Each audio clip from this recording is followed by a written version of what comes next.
Hey guys, my name is Ryan, and we're back again with another Spirit Island video. Today is the third installment of the Aces series. If you are looking to cross the threshold into top difficulty games and get your first level 6 win, then this series is for you. Today, we're looking at England. This is the original hardest adversary in the base game, and many people will agree that is still the case even today. This is one of my favorite adversaries in the game though, and maybe that's why I have so many games against England on this channel, probably more than any other adversary.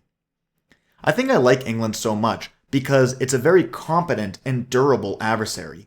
We have to fight at all stages of the game, and lucky unearned wins are very hard to come by.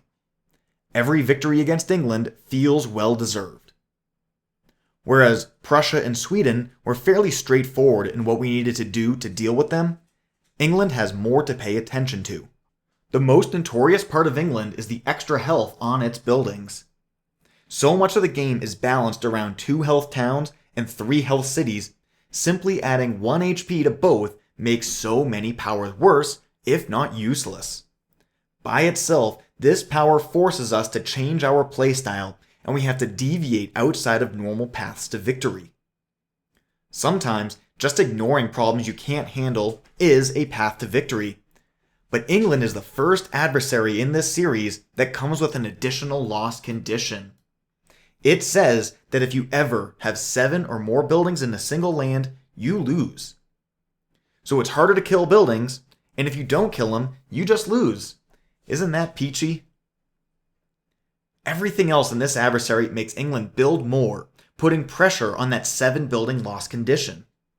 We get an extra build step that's initially added by England 3, and then is made permanent by England 4. If you're pushing for your first level 6 win, I'm gonna assume that you're already comfortable and confident with the ideas that come with those levels by this point. Now, England's level 6 is the first in the series that affects how we play.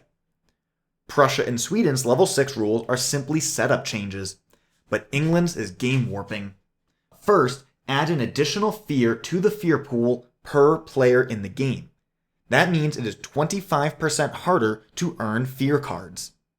Because of this, England has the highest fear per player of any adversary to get a fear victory. This also means we're going to be slower to earn fear cards, and we will resolve fewer fear cards over the course of the game. Just adding a fear to the pool would already be a significant effect. But wait, there's more. If we fail to resolve a fear card, we get yet another build action, and if that happens, that can be devastating. So in total, we would get 1 build here, 1 build here. Well, if we fail to resolve a fear card, we get 1 more build here. And our escalation, which I didn't mention, but I'm assuming you should be comfortable with by now, adds another 1 here. So in total, we can go from 3 buildings all the way to a loss in just 1 single invader phase. In fact, there are some events which create extra builds. So it's actually possible to go from 2 buildings to a loss in 1 invader phase if we're a little bit unlucky. England is strong and durable, and we have to adjust our playstyle to handle the threats it creates. The frame of mind that got us through Prussia and Sweden needs to be completely reversed to win against England. England comes out of the gate quite slow, and basic strategy is usually fine to handle everything at the beginning. But from turn 3 onwards, England push out tons of buildings with 2 build phases as well as the escalation. The jump from turn 2 to turn 3 is the big spike in power for England, and I want to draw attention to that right now. So this is how we're going to set up. Turn 1, we're going to get ourselves here, and then turn 2, we're going to start like this, and then we're going to end here. So on turn 2, there was just that 1 build, there was no escalation. But now on turn 3, we got 1, 2, and an escalation, all in the same turn. So we go from 1 build to 3 builds, going from turn 2 to turn 3. That's when things start to happen. Additionally, on turn 3, that's the first turn where we could get a double build because of getting an extra fear card. So turns 1 and 2 are really basic, really bland, nothing really interesting going on, but then turn 3 onwards, that's when they step on the gas pedal. So yeah, that's a lot. It's very threatening, but also it's pretty simple. England does one thing extremely well. There's no modifiers to ravage, no modifiers to explore, no changes to the invader deck. It's just build, baby, build. So what are we going to do? Here are our 3 keys to beat England. First, scaling into majors. England is almost completely generic for the first 2 turns of the game, and then from turn 3 onwards, their power scales up. Regardless of what spirit you're playing, you should take an opening which gives the most long-term value. It takes an unreasonable amount of luck to win quickly, so we should expect and plan for a long game. There are a small group of spirits which have innates and uniques which ignore the bonus health on buildings. And if you don't want to sequester yourself to only those spirits, then you must go into major powers to get enough power to cut through. Majors cost a lot though, so growing a little extra across the top track early is essential to having the economy for majors later. We can afford to have a slower opening with less card plays because England's first turns are weaker. In addition, this means we're likely going to intentionally take some preventable blight. Most spirits have just one defensive tool in their starter kit, and usually reclaiming is the weakest of your growth options. Either you don't add a presence for the turn, you don't get as much other cool stuff like energy or card gains. Either way, reclaiming more often than not decreases your long-term power. Short-term games of preventing one single blight are usually not worth it. For this reason, drafting blight removal early will do a lot to help us scale up. Second, fear pacing. We want to have a consistent fear output. As long as we can produce 1 fear card every turn, then we don't have to concern ourselves with that extra build. The first time the double build can happen though is on turn 3. So for the first 2 turns of the game, fear is not necessary, and in fact it could even be detrimental. If we earn an early fear card, but cannot earn another one by turn 3, then we'll be punished and will likely be worse off than having never produced a fear card in the first place. Once we scale up into the late game, earning fear cards should not be an issue. It's just the early game where we must be focused on getting just enough fear every single turn. Remember that all buildings which produce fear when killed have extra HP. It's harder to gain sufficient fear solely through destruction. Therefore, cards which add straight fear are actually quite important. Portents of Disaster is usually a disaster to draft early, but against England, that little zero-cost do-nothing card could be worth 2 cities on the board. Key 3. Mitigate big lands.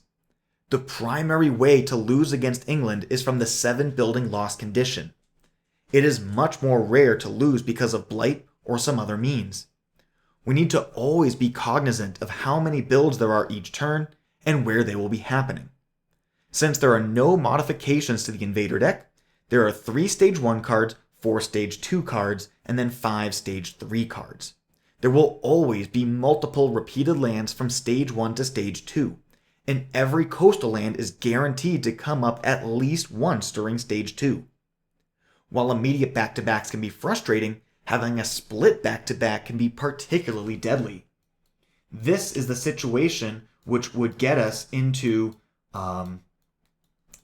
multiple builds in the same action. If we had this set up here, and then we didn't produce a fear card, that's 3 builds in the mountains, at which point it is most likely going to be that one of our biggest lands is a mountain, and thus we would escalate there.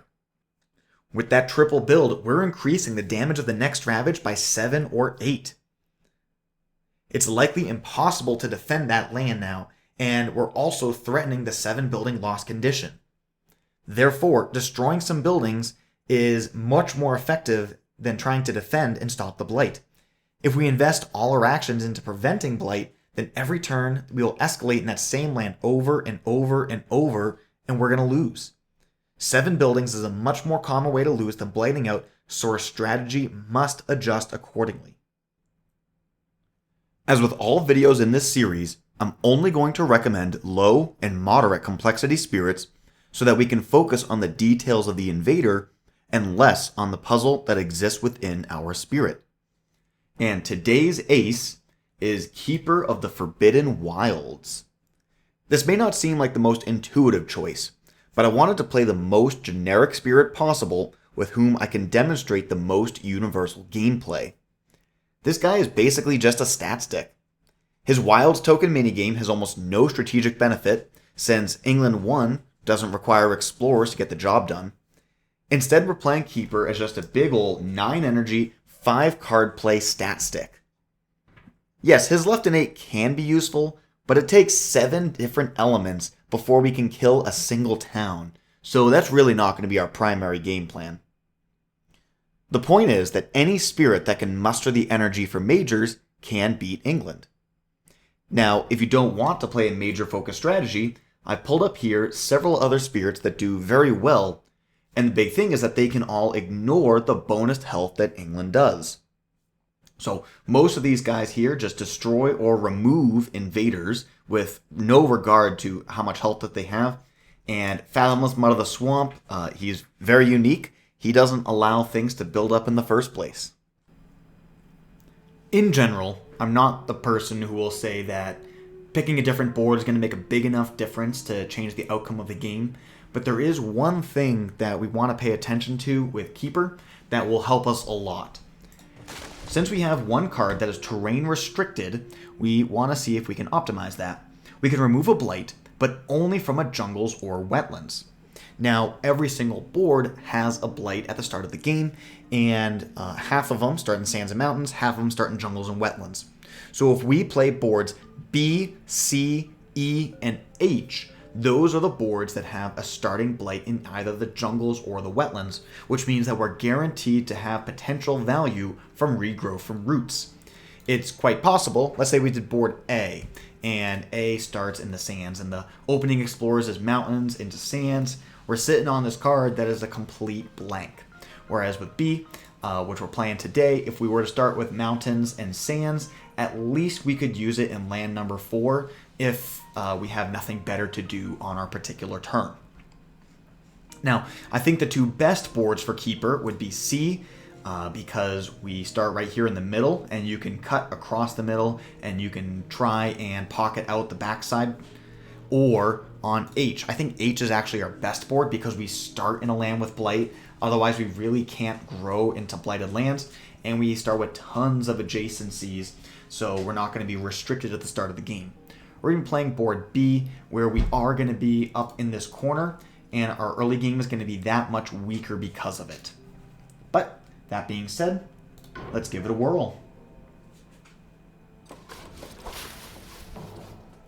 Ooh, starting in the jungles. This wasn't part of the plan, but we actually don't need to do anything about land number 8 now because there's only one adjacent building. The wilds that we started with fully protects the land, so that's cool. Now, on the other hand, we are going to look at a Blight Cascade coming out of land number 4. We're going to have, I think, 2 or 3 drafts to see if we can pull a defend card. Normally, defend cards are not super important against England, but I'd rather not take a Blight Cascade for no reason to start off the game. So with that being said, there's really only one thing to do on turn 1, gain a card, add a presence, and only add a presence in land number 8. Fire in the Sky, that's kind of like defense. At least we can strafe off the town, and it produces a little bit of fast fear, which, as I mentioned before, is quite important. It's kind of the same thing as Portents of Disaster, except it also affects the board.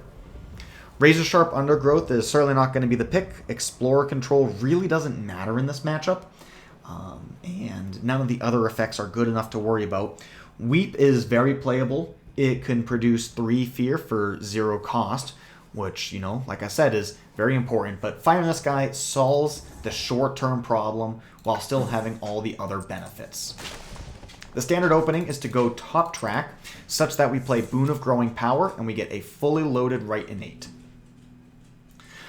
This perfectly exemplifies what we want to do against England. Since Boon of Growing Power doesn't do anything, it's basically just, you know, helping us scale up into late game by filling out our hand. And that's exactly what we want to do against England. just kicking the can down the road is perfectly fine.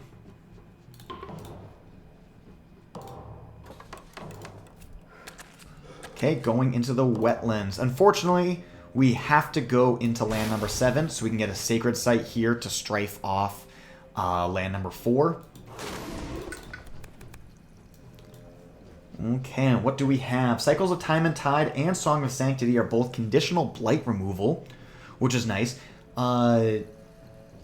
This lets us remove from the mountains, which Regrow does not. And Cycles of Time and Tide lets us hit this mountains and this sands, which, of course, Regrow does not as well. That only leaves 2 lands that we are incapable of removing blight from.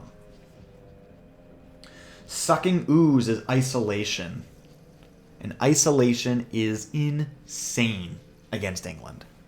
Isolate is one of those abilities that against some adversaries does basically nothing. It's just a glorified Wilds. But against other adversaries, it completely changes everything. And England is one of those adversaries. Since England won, being able to build even if there is no explorer, so long as there is adjacent buildings, that is one of the big strengths that England has. Now, if we can isolate the land, or isolate a land that's adjacent that has buildings, we can make it such that that 2 building requirement no longer exists. And then we just get all of this free value by preventing buildings from existing. England is going to build plenty. There will be more than enough buildings on the board to destroy and produce our necessary fear turn over turn. That can be kind of one of the catch-22s with Isolate is, you want to produce fear, but you can't because there's nothing to kill. Being able to gain that little bit of breathing room by preventing different things from happening and allowing us to double down our powers on a land that's threatening to get 7 buildings tall, incredibly important. So Set Him on an Ever-Twisting Trail is certainly the best of the bunch because it solves the Explorer and isolates the land, so it does everything by itself. All of these other ones would take more than one step in order for us to gain that value and prevent the build from happening. Sucking Ooze is the one that we're being presented with right now. And of them, Sucking Ooze might be the worst because it's terrain restricted, but it can produce fear and we can find ways to gain value from it. So in this specific example, how could we look to gain value from it? Well, we know that the jungles are going to be building again soon. We could isolate land number 6 such that there would not be 2 buildings adjacent to land number 8, and then we would not have to worry about that build, and we could focus our efforts more towards the coast. So for that reason, Sucking Ooze is a great pick here. I think I'm between Cycles of Time and Tide and Sucking Ooze. Treacherous Waterways doesn't give us anything that we can't already do. I think Song of Sanctity is just a little bit worse than Cycles.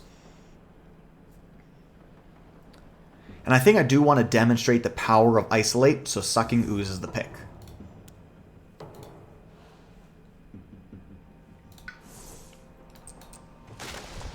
Okay, because we only played that 1 card, we go to 2 energy. We gain 1 from G3, which allows us to pay 3 for G4. Okay. Shadows of the Burning Forest is 0 cost 2 fear, which is nice. Now, Tormented Rotflies can be 1 energy for 4 fear, and the disease is quite relevant as well. So both of the ways of using this card are incredibly powerful.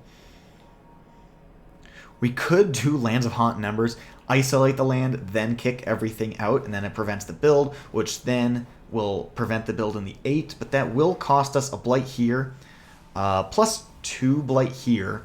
So that'll flip the Blight card immediately. Probably not worth it, but it's important to recognize that that is a line that does exist.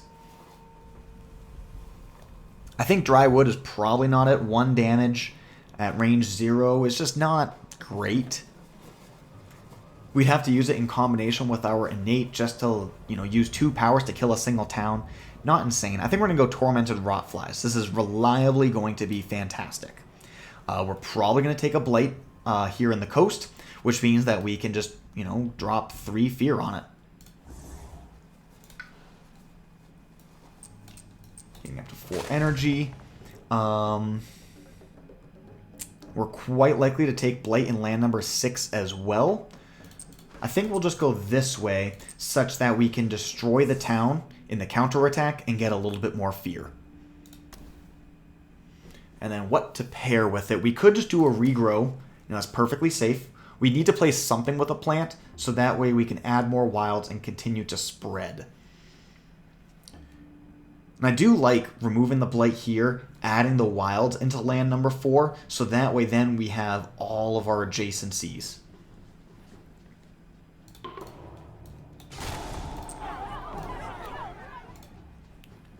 Okay, a little more explore. These to a land without buildings or blight. Just drop it here on the coast. A land that sometime in the future we're going to care more about.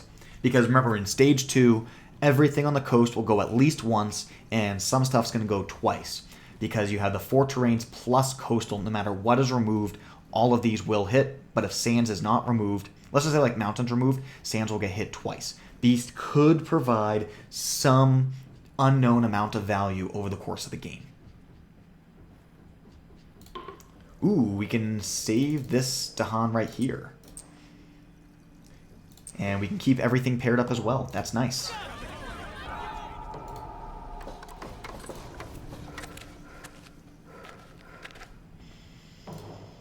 Okay, we'll remove the Blight, and we'll get the wilds in there for future use.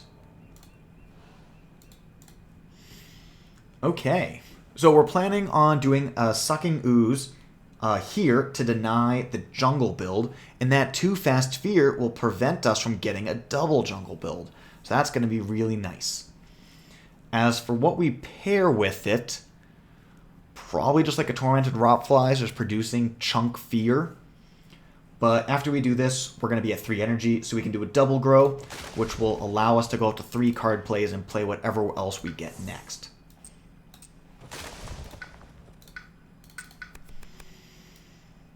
Okay, Territorial Strife is nice. It's just 0 cost, destroy a town. So that is pretty valuable. Prowling Panthers, our beasts are not in the correct terrain, so we're not going to... Like, really, we want to use this to destroy buildings.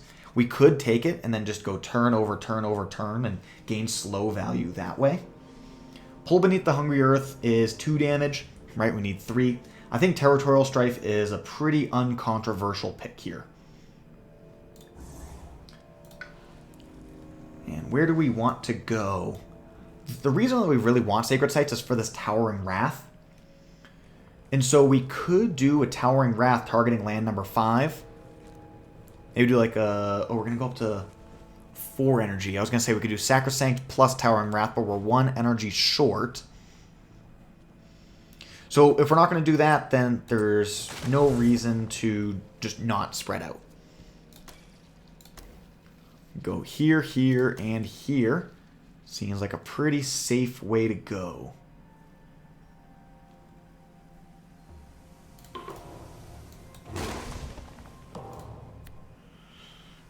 Those towns replace towns with cities. Definitely don't want to... Actually, it doesn't matter. It's going to blight no matter what. It really doesn't make a difference. We'll go here just because these lands are active, and at least in the short term. And I guess our whole first build is going to be skipped as well. So that extra HP will be that much less punishing. Ooh. Being able to push away from a beast means that we don't have to take a blight because we can fire in the sky off the land. I think I'm going to prioritize protecting the coast right now.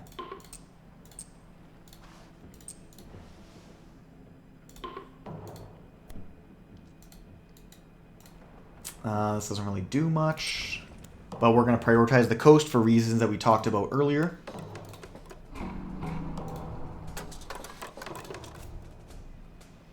Okay, yep, now we got the wetlands. So now we're sitting in that position where we could just lose the game because we got 2 buildings.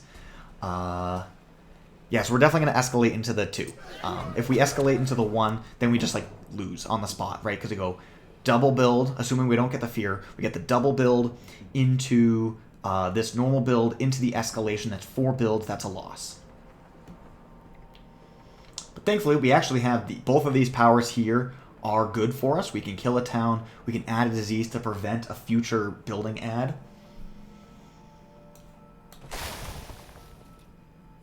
Just throwing wilds anywhere that I can get a wild.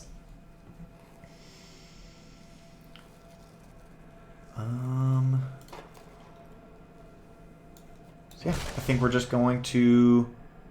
We could do 3 fear. And that the disease stops one build, but the 3 fear could stop a build as well, but also add fear. So that is better. All we need is 1 fast fear, which, you know, we have Fire in the Sky that we're planning on playing. So we've got that covered.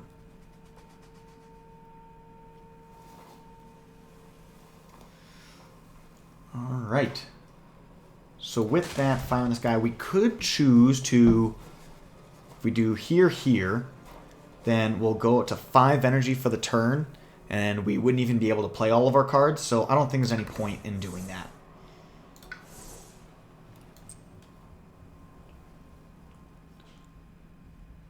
I think we'll just go here for now. I don't want to commit to pushing Dahan into the 1 until we know that we can actually protect it. Probably going to use the Sacrosanct Wilderness just to save land number 5. Save the Dahan in land number 5. Regrow, removing Blight. And then, if we did a Towering Wrath, we could kill a city here in the 6. That would also give us 5 damage at range 0. That would let us kill a city here.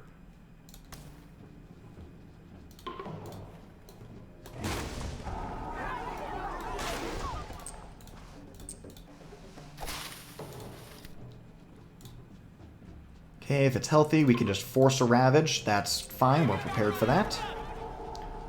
Beast kill Explorers is very nice.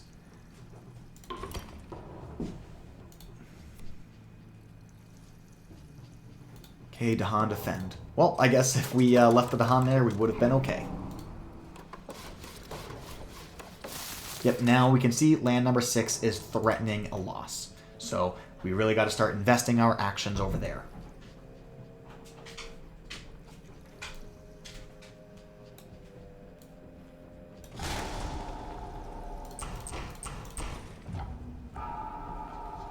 Okay, this is going to do 2 plus 3 for 5 damage. Really, the only place to gain value is here in land number 2. It really doesn't get much by targeting land number 4. So we just want to maximize our fear output. Fear cards are very good for us, and with 2 more fear, which we can certainly get with Sucking Ooze or some other means, we'll have multiple Terror Level 2 cards. Terror Level 2 is where your fear cards actually become useful. I'm going to remove a Blight from land number 1 as opposed to 6. Even though 6 is more threatening for building reasons, land number 1 could come up again over the next 2 turns. And so we want to stay more on top of this.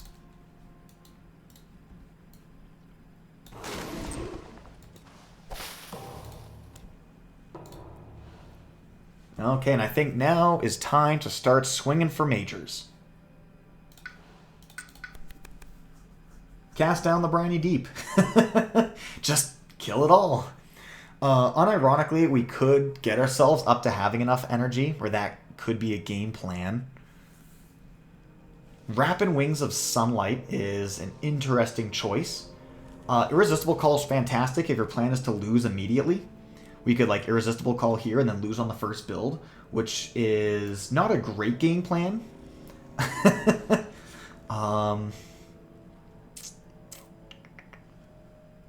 Let's see, probably Wrap. We could do like a Wrap plus a Fire in the Sky to protect land number 1. Sucking Ooze, land number 6, which will protect the jungles. It will mean the jungles won't build.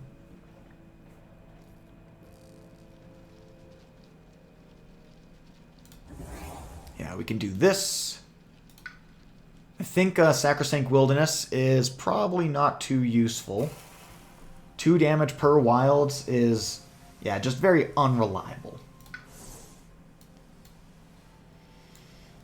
And go over here. So we can get this Fire in the Sky, so we can go Fire, Wrap, Sucking Ooze. And then from there, we're probably going to want to play Territorial Strife as much as we can muster. And then Boon of Growing Power is just a solid value card.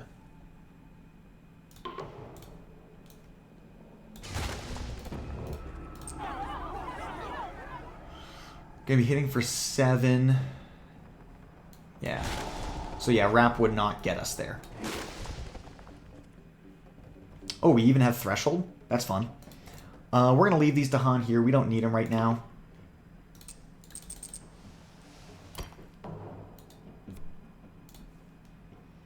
Okay, we get an extra build. Isn't that great in case we don't have enough builds already? Got a little bit of beast damage. Bouncer Sam's with the Han. Good thing we left it there. We get to Strife a town. So we know we're going into the jungles next, so we can Strife here. Fire in the Sky can fully solve the 4. 1 damage per Dahan. Yeah, this land's not fully clearing as is, so let's... Now it will fully clear. And we can cascade into the 1, so that way it's still removable by our normal Blight removal card without having to threaten our presence. This does mean, unfortunately, we are going to flip the Blight card. Ooh, all things weaken. Hey. Well, now explorers matter.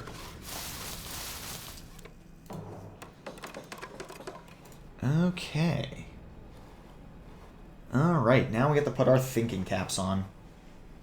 So, even though, you know, we're looking at like the jungles, we're looking at the sands for the upcoming ravages, this is still a lost condition. In fact, if we do nothing, we are probably, there's a 50% chance of us just losing straight up in land number 6. Because we have the build here, we already got a fear card, so it's not going to double build, but then if this is an escalation, that's 2 builds in this land, and we just lose.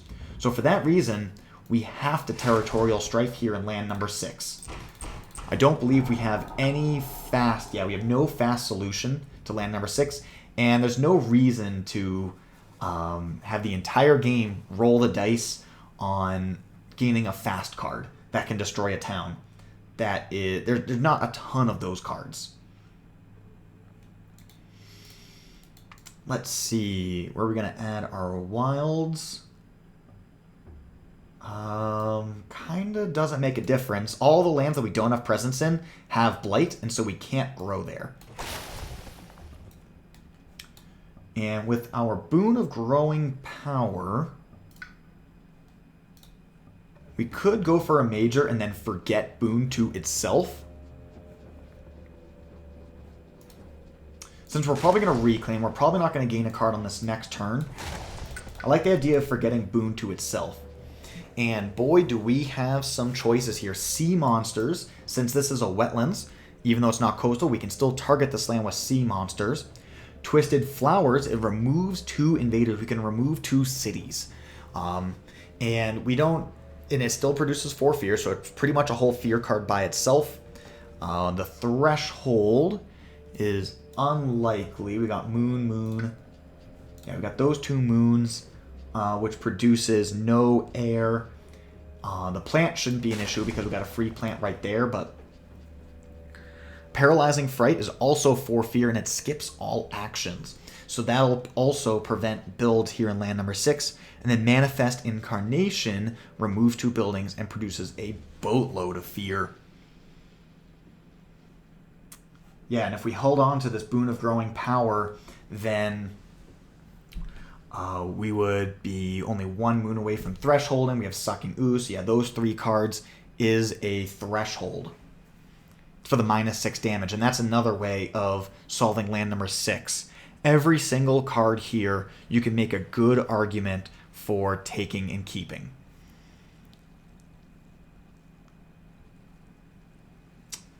I like the idea of not taking Paralyzing Fright just for like teaching purposes, because in solo this card's a little bit too strong.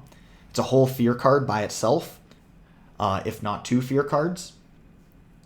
So rather do something like a Sea Monsters. Sea Monsters on our first cycle is going to be 5 damage, killing off a City Explorer, but you use it again and again and again in the same land, it starts doing more and more damage.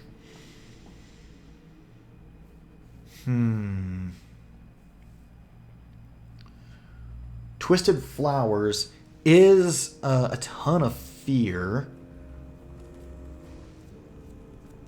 but it's also just kind of hard to get to. I think we're going to take Sea Monsters, go for the proactive approach.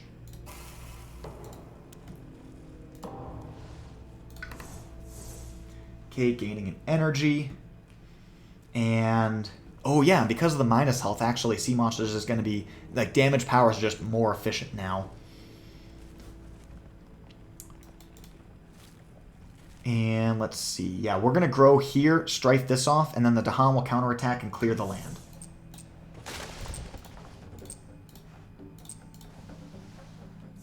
Okay, so we got a Fire in the Sky. We got a Sea Monsters. And we want to play a couple plant cards so that we can use our range 0. If we manage to get all the way up to the 4, that would be nice. So that would require us... Actually, there's only one set of cards and we don't have the energy for it, so let's not worry about that. So regrow, let's just, fight back on our blight count. Could do something like a territorial, because it's just always valuable. And then... 2 damage will kill a town now, so Tormented Rotflies will give us all the benefits of the card itself, as well as being able to kill a town here.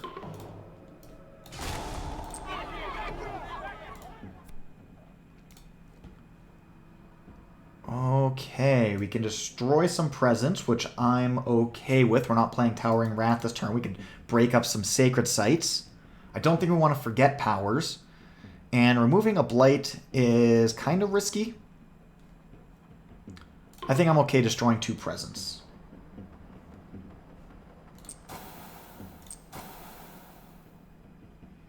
Sands or mountains with the most buildings? Well, we're about to build here in the 5, and if we stop that build from happening, we could use Wrap and Wings of Sunlight to fully defend.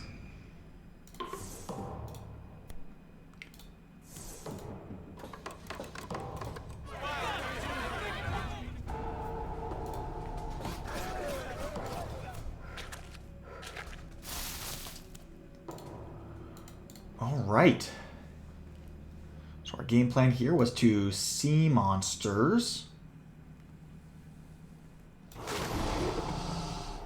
Getting ourselves 5 damage.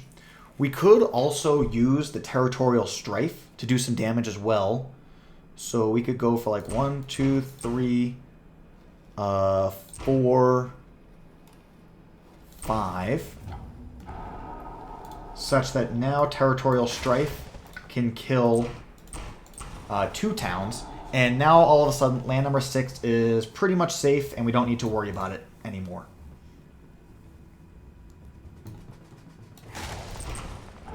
Damage, remove a blight,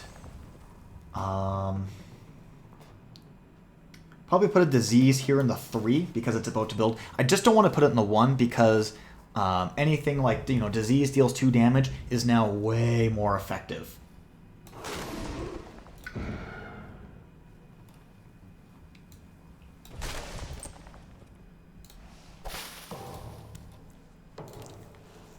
Okay.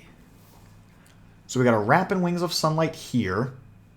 We can then just do a Reclaim 1 to get back a Fire in the Sky over here.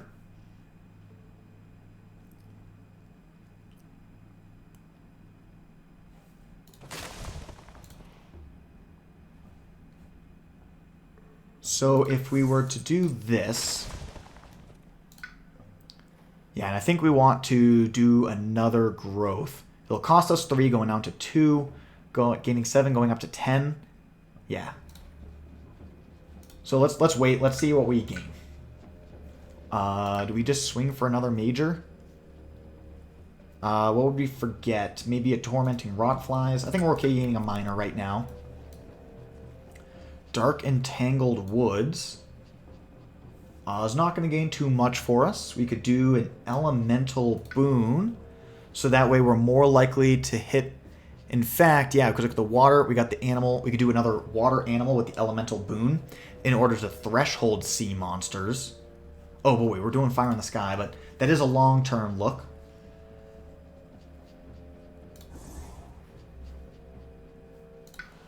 Okay, so we could do this.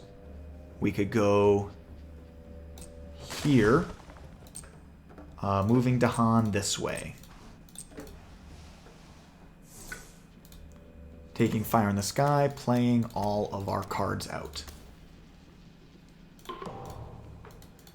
Sucking ooze. So this has been a great demonstration of the power of isolation. We haven't had to worry about land number 8 basically since the start of the game. Actually, I don't think at any point we've had to worry about land number 8 because it got pocketed out at the beginning and then we drafted a Sucking Ooze early. So yeah, we've only been playing 7 boards this whole time simply because of this one isolation card. Isolation is really strong.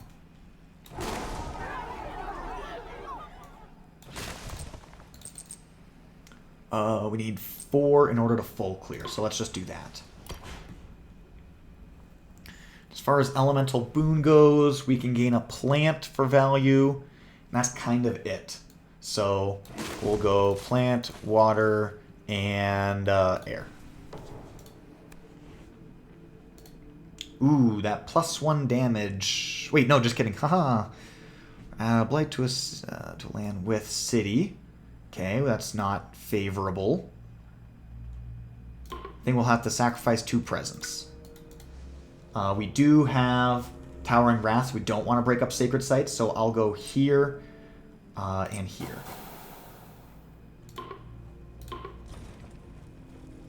Jungle or wetland, okay. Invader takes 1 damage per strife that it has. Well, it'll help us defend in land number 2, so that's good. Removing a building, right? Same exact idea. Since we're about to be active in the coast, let's protect ourselves.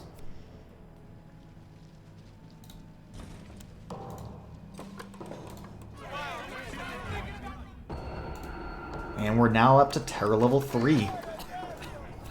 And at this point, now without escalations, the quantity of builds actually goes down. Once you survive your stage 2, you should be in a very strong position to win. Because check it out. We are now at, pretty much full strength, 7/5. It's about as good as you can ever expect. And the quantity of builds goes down. So it's much more predictable, much more reliable, much more safe. So we could almost full clear the 2. Here we got 4 damage, so we can kill the towns. And then we have 4 suns, so we can push 2 explorers out.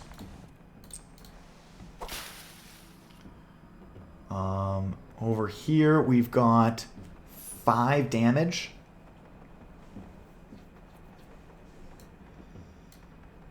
So not enough.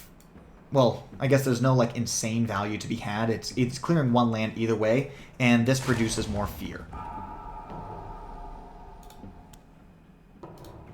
Now, this is our first real back-to-back situation. Only happens when you cross from one stage to the next, or you got the coastal card, where this is going to build and then ravage. The only way to protect a blight in this land is to defend it. Or in our case, we can isolate this land out. We don't get the too fast fear because there's no invaders. However, we also are not going to get that build, and that's how we're going to stay safe.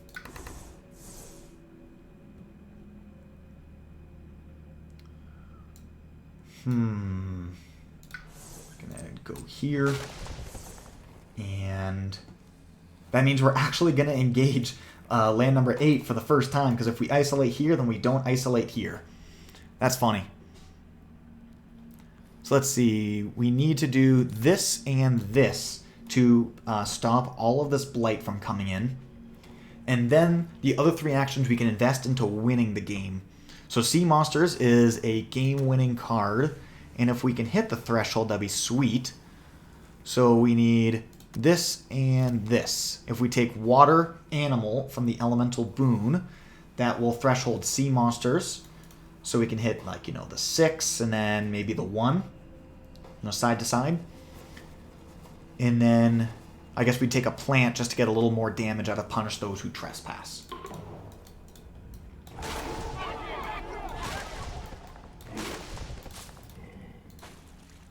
And this very well could be the end of the game right here. Dahan do not participate. That's perfectly fine by me. We also could just do Display Wrath because we have no Dahan. That's kind of cute.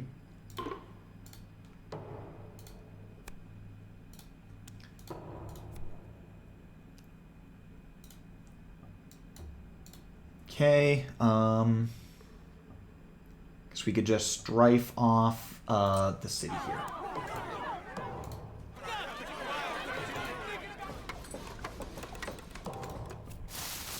Okay, well, as we're approaching the end of the game, let's remind ourselves of those 3 keys to victory. So first, it was all about scaling up. As you can see, we are insanely strong right now. We're able to play majors every turn, and of course, Keeper has some of the highest energy gain in the game, but by being able to play these majors, now that we've grown so much, we've invested so much time into removing as much presence as possible off of our tracks, we now have the strength to fight through anything England can put in front of us. So that second was Fear Pace, and we did have that very first turn of the... that first turn of the game we did not get a double build because of the Isolation to Fear from sucking ooze. That's what protected us. And that means that we never had way too many builds happening in any one go, kept things safe. And last was Mitigate Big Lands. So land number 6 was our big land this game. There's always going to be one every game. The earlier you can figure out which one it's going to be, the better off you're going to be. There were several times in this game where you're attacking land number 6 even when it was not an active land. And that was important because, at various points we were threatening losses. Had we, invested our actions into the lands that were immediately in front of us, things that are going to be building and ravaging in the short term, we could have lost that 7 building loss condition. And I guess that's the tension that comes with England, where, hey, I need to attack land A in order to stop the ravage for next turn, but I need to attack land B in order to prevent the 7 building loss condition. That is that tension that England provides. We were able to really survive that because of our blight removal from Regrow from Roots. So a takeaway could be, drafting into blight removal is effective, allows us to survive ravages, as well as spending our attacking actions into solving, those built up, 4, 5, 6 building lands. But anyways, enough talking. Let's close this game out. Another sea monsters over here. Removing this city. Is that it? There it is. So thank you guys so much for watching. I hope this was useful for you. Keeper's a very, very strong spirit, and it demonstrates the ability to draft into your solutions. There are plenty of spirits there that with their base kit can cut through England quite nicely. But of course, any spirit, in my opinion, should be able to win because you can draft into your answers. Thank you guys so much and have a glorious day.